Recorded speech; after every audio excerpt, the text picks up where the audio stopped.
નમસ્કાર વિદ્યાર્થી મિત્રો, ઓનલાઈન એજ્યુકેશનમાં આપનું સ્વાગત છે. અગાઉ આપણે પ્રકરણ 5માં ધંધાકીય વ્યવસ્થાના સ્વરૂપ ભાગ 1માં જુદા જુદા ધંધાકીય વ્યવસ્થાના સ્વરૂપ વિશે આપણે જાણીએ છીએ. વૈયક્તિક માલિકી, ભાગીદારી પેઢી, હિન્દુ અવિભક્તની પેઢી, સહકારી મંડળી અને કંપની. તો આપણે વૈયક્તિક માલિકી અને હિન્દુ અવિભક્તની પેઢી વિશે આપણે અભ્યાસ કર્યો છે. મિત્રો, આજે આપણે ભાગીદારી પેઢી વિશે અભ્યાસ કરીશું. ભાગીદારી કોને કહેવામાં આવે, કઈ બાબતો હોય તે. તો ભાગીદારીનો ઉદ્ભવ મોટે ભાગે વૈયક્તિક માલિકી હોય તો એક જ માલિક હોય અને એક જ માલિક પોતે ધંધો ચલાવતો હોય છે. દાખલા તરીકે એ નામની વ્યક્તિ એકલી કરિયાણાની દુકાન શરૂ કરે તો એને વૈયક્તિક માલિકીનું એકમ કહેવાય. એક જ માલિક ધંધો શરૂ કરે, પછી શરૂઆત કર્યા પછી વિકાસ કરે, આખું નુકસાન પોતે ભોગવે, માલિકી સંચાલન પોતાનું હોય અને વૈયક્તિક માલિકીનું એકમ કહેવાય. તો આ નાના એકમમાં અમુક મર્યાદાઓ લડતી હતી. જેમ કે મૂડીની મર્યાદા, ઓછી મૂડી. એક વ્યક્તિની કેપેસિટી કેટલી હોય મૂડી રોકવાની? ઓછી મૂડીની મર્યાદા હતી. ત્યાર પછી કાર્યશક્તિ પણ ઓછી પડતી. એક જ વ્યક્તિ ધંધાના બધા કાર્યો કરી શકતી ન હતી. ત્યાર પછી મોટા પાયા પર વેપારના લાભ નહોતા લઈ શકાતા. મોટા પાયા પર વેપારના લાભ લઈ શકાતા નહોતા. આ ત્રણ મુખ્ય મર્યાદાઓ હતી. જો આ મર્યાદાઓ આપણે દૂર કરવી હોય, એક જ વ્યક્તિ ધંધો કરતી હોય અને આ મર્યાદા દૂર કરવી હોય તો એની જગ્યાએ એકલો ધંધો કરે, એની જગ્યાએ એ કોઈ બીજી વ્યક્તિને સાથે ધંધામાં લે, એ વત્તા બી નામની વ્યક્તિની સાથે લે તો તરત સ્વરૂપ બદલાઈ જશે. તરત સ્વરૂપ શું થઈ જાય? ભાગીદારી પેઢી. તો આ મર્યાદાઓ દૂર કરવી હોય તો એ વ્યક્તિ એકલો ધંધો કરે, જગ્યાએ બી વ્યક્તિની સાથે લે તો તરત જ મૂડીમાં પણ વધારો થશે, મૂડી વધશે, કાર્યશક્તિ વધશે, એક ખરીદનું કામ કરશે, બી વેચાણનું કાર્યશક્તિ વધશે અને મૂડીમાં વધારો થાય અને મોટા પાયા પર વેપારના લાભ મળશે. એટલે તરત જ સ્વરૂપ બદલાશે. જેના કારણે વૈયક્તિક માલિકીની મર્યાદાઓ દૂર કરવા માટે જે એકમ અસ્તિત્વમાં આવે છે એ એકમને ભાગીદારી પેઢી કહેવામાં આવે છે. જ્યારે કોઈ પણ ધંધામાં બે થી વધુ વ્યક્તિઓ પ્રવૃત્ત હોય, બે થી વધુ વ્યક્તિઓ ધંધો સ્થાપે તો એને ભાગીદારીનું સ્વરૂપ કહેવામાં આવે છે. તો ભાગીદારીનો ઉદ્ભવનું કારણ કયું? વૈયક્તિક માલિકીની મર્યાદા કઈ કઈ? તો ઓછી મૂડી, કાર્યશક્તિ મર્યાદિત અને મોટા પાયે વેપારના લાભ લઈ શકાતા નથી. તો આ ત્રણ મર્યાદાનું કારણે ભાગીદારીનો ઉદ્ભવ થયેલો જોવા મળે છે. તો ભાગીદારીની વ્યાખ્યા આપણે આપી છે. બે થી વધુ વ્યક્તિઓ હોય છે અને 2013 ના કાયદા મુજબ વધુમાં વધુ 100 ભાગીદારો હોય છે અને 2014 ના કાયદા પ્રમાણે વધુમાં વધુ 50, એટલે ઓછામાં ઓછી 2 વ્યક્તિઓ હોય છે ને વધુમાં વધુ 100 અથવા 50. ભાગીદારીની વ્યાખ્યા 1932 ના કાયદા મુજબ ભાગીદારી એ એવી વ્યક્તિઓ વચ્ચેનો સંબંધ છે કે જેઓ બધા દ્વારા કે બધા વતી કોઈ એક દ્વારા ચલાવાતા ધંધાનો નફો વહેંચી લેવા સંમત થાય. એટલે બધા દ્વારાની સાથે કહ્યું તેમ એ વત્તા બી વત્તા સી વત્તા ડી જેટલા પણ ભાગીદારો હોય તે એવી વ્યક્તિઓ વચ્ચેનો છે. એવી વ્યક્તિઓ મીન્સ જેટલા બે થી વધુ વ્યક્તિઓ ભેગા થાય છે અને ધંધો શરૂ કરે છે. બે થી વધુ વ્યક્તિઓ ભેગા થઈ અને ભાગીદારી અસ્તિત્વમાં આવતી હોય છે. તો એવી વ્યક્તિઓ વચ્ચેનો સંબંધ છે કે જેઓ બધા દ્વારા, દાખલા તરીકે અહીંયા એ વત્તા બી વત્તા સી ત્રણ ભાગીદાર છે તો ત્રણે ત્રણ પેઢીમાં સંચાલન કરી શકે.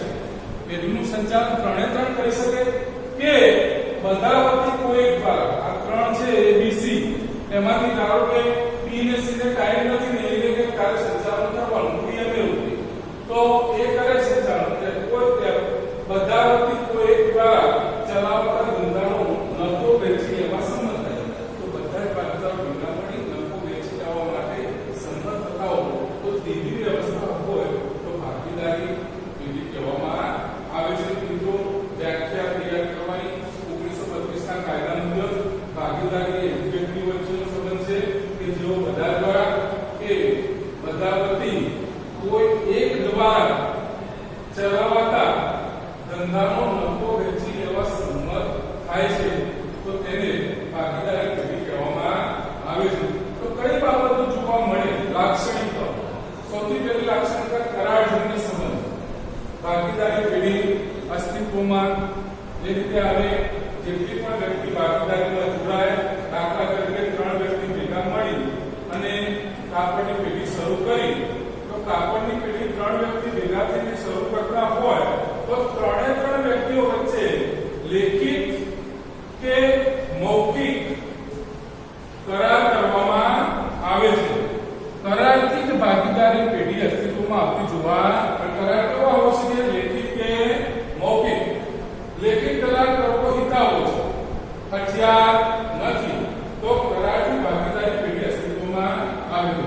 સ્થાપના વિધિ. ભાગીદારી પેઢી કોઈ પણ વ્યક્તિએ શરૂ કરવી હોય તો સરળતાથી સ્થાપના કરી શકતો જોવા મળે છે. કાયદાકીય આંટીઘૂંટી વધારે પડતી જોવા મળતી નથી. કોઈ પણ વ્યક્તિ સરળતાથી ભાગીદારી પેઢી શરૂ કરી શકતી જોવા મળે છે. ફક્ત 1932ના કાયદાનું પાલન કરવું પડે. ત્યાર પછી નોંધણી. ભાગીદારી પેઢીની નોંધણી ફરજિયાત નથી પરંતુ હિતાવહ છે અને ભાગીદારી પેઢીની નોંધણી રજિસ્ટ્રાર પાસે કરાવી શકાય છે.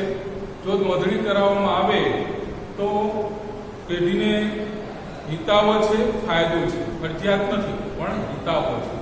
નોંધણી કરાવવાથી પેઢી અન્ય પેઢી સામે દાવો માંડી શકે. કોઈ કેસ હોય તો પેઢી ભાગીદાર સામે માંડી શકે, ભાગીદાર સામે, પેઢી ત્રાહિત વ્યક્તિ સામે. માટે હિતાવહ છે. એટલે પેઢીની નોંધણી રજિસ્ટ્રાર પાસે કરાવવી જોઈએ. ભાગીદારની સંખ્યા. કોઈ પણ ભાગીદાર પેઢી મેં અગાઉ કહ્યું તેમ સંખ્યા કેટલી હોય? ઓછામાં ઓછા 2 અને વધુ 2013ના કાયદા પ્રમાણે 100. 2013ના કાયદા પ્રમાણે વધુમાં વધુ 100 ભાગીદાર અને 2014ના કાયદા પ્રમાણે ઓછામાં ઓછા 2, વધુમાં વધુ 50 ભાગીદારોની સંખ્યા જોવા મળે છે. ઉદ્દેશ. કયા ઉદ્દેશથી ભાગીદારી પેઢીની રચના થાય છે? કયો હેતુ છે? 2 થી વધુ વ્યક્તિઓ ભેગા થઈને કાપડની પેઢી શરૂ કરે, કરિયાણાની દુકાન શરૂ કરે, કોઈ પણ ધંધો શરૂ કરે તો ભાગીદારી. તો એનો હેતુ કયો છે? મોટે ભાગે નફાના હેતુથી ભાગીદારી પેઢી અસ્તિત્વમાં આવતી જોવા મળે છે. સામાજિક હેતુ કે ધાર્મિક હેતુથી કોઈ વ્યક્તિઓ ભેગા થાય તો એને ભાગીદારી પેઢી કહેવામાં ના આવે. કાયદેસરની પ્રવૃત્તિ કરતા હોય તો પણ એને ભાગીદારી પેઢી કહેવાય નહીં. પરંતુ નફાના હેતુથી કાયદેસરની પ્રવૃત્તિ 2 થી વધુ વ્યક્તિઓ એકઠા થઈને કરે તો એને આપણે ભાગીદારી પેઢી કહેવામાં આવે છે. ત્યાર પછી મૂડી. મૂડી કોણ લાવે? જેટલી પણ વ્યક્તિ ભાગીદારીમાં જોડાય એ દરેક ભાગીદાર પેઢીમાં મૂડી લાવી શકતો જોવા મળે છે. પણ બધાએ મૂડી લાવવી ફરજિયાત નથી. દરેક ભાગીદારે પોતે મૂડી લાવવી એવું કોઈ ફરજિયાત નથી. કરારમાં દર્શાવ્યા પ્રમાણે દરેક ભાગીદાર મૂડી લાવતો જોવા મળે છે. ત્યાર પછી સંચાલન. અગાઉ કહ્યું તેમ સંચાલન કોણ કરે? 2 થી વધુ વ્યક્તિ ભેગા થઈને ધંધો શરૂ. સંચાલન કોણ કરે? સંચાલન બધા ભાગીદારો કરી શકે છે અથવા તો તેમાંથી કોઈ દ્વારા ભાગીદારી પેઢીનું સંચાલન થતું જોવા મળે છે. બધાએ કરી શકે અથવા તેમાંથી કોઈ એક વ્યક્તિ સંચાલન કરી શકતો જોવા મળે છે. ત્યાર પછી જવાબદારી કેવી? ભાગીદારી પેઢીમાં જવાબદારી કેવી? તો ભાગીદારી પેઢીમાં ભાગીદારોની જવાબદારી અમર્યાદિત જોવા મળે છે. કેવી જવાબદારી? અમર્યાદિત. કેમ? કેટલીક વખત ભાગીદારી પેઢીનું દેવું ચૂકવવાનું થાય, વધારે દેવું થઈ ગયું હોય તો પેઢીની મિલકતો વેચીને ભરપાઈ થાય છે.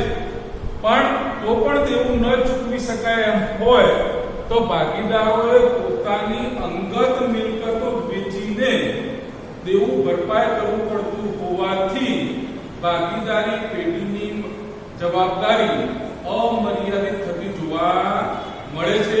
દાખલા તરીકે કાપડની પેઢી છે ABC 3 ચલાવે અને નુકસાન 1 કરોડ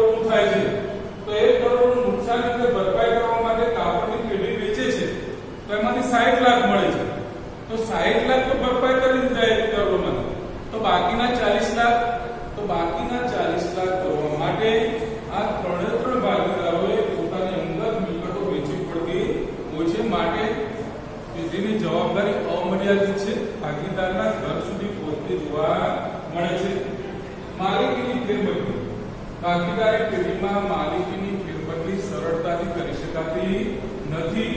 માલિકી ફેરબદલી આપણે ત્રણ ભાગીદાર છે એબીસી, ત્રણ ભાગીદારોમાંથી સી ની નાની વસ્તી છે, તબિયત સારી રહેતી નથી, એટલે પોતે કહે છે કે મારી જગ્યાએ ટીને ભાગીદાર તરીકે લો, એવું કહે છે. તો તરત જ ભાગીદારો બીજા બધા ભાગીદારો ઉપયોગ કરશે. જો સર્વસંમતિ હશે બાકીના ભાગીદારો, તો એ માલિકીની ફેરબદલી થઈ શકે. અન્યથા માલિકીની ફેરબદલી ભાગીદારીમાં થતી જોવા મળતી નથી. ત્યાર પછી ધારાકીય સ્થાન. છેલ્લે ધારાકીય સ્થાન જોવા મળે છે. ભાગીદારી પેઢીમાં કાયદાકીય 1935 નો કાયદો લાગુ પડે છે. 1935 ના કાયદા પ્રમાણે જે ભાગીદારોના હકો, ફરજો અને જવાબદારીઓ નક્કી કરેલું હોય એ પ્રમાણે એમને કાર્ય કરવાનું હોય છે. મિત્રો, આજે આપણે ભાગીદારીનો